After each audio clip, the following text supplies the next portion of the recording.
been a while. Hope everyone's doing well. So today I got to go put the snow tires on my car.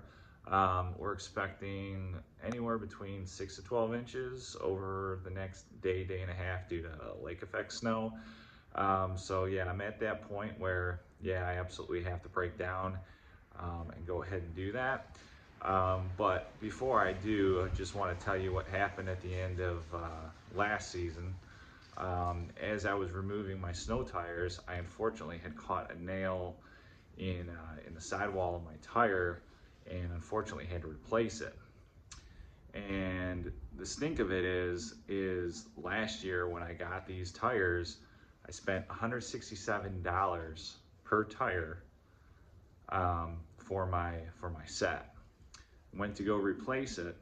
This year, it cost $276 installed for that same tire.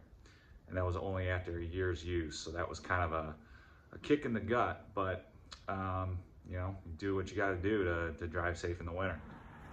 So here you can see my snow tires. The one on the right is the brand new tire that I had to replace.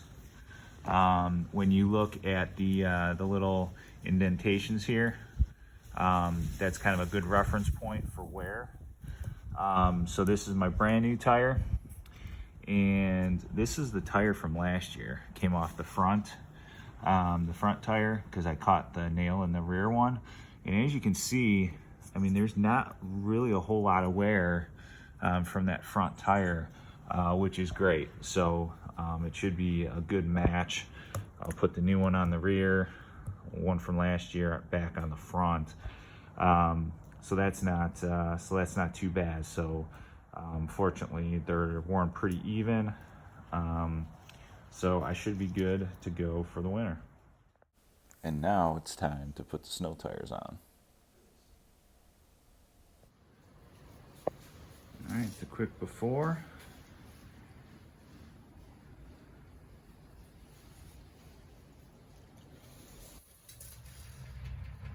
All right, so we got the snow tires on. We're prepared for the potential 6 to 12 inches of snow that we're going to be getting between Saturday and Sunday. So, you know, we're ready to rock and roll.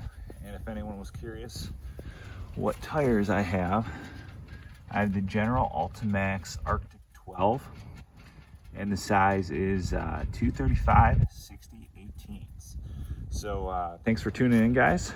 Hope you enjoyed it, and hope to have a bunch of winter videos for you guys on my 2021 Dodge Charger Scatpack.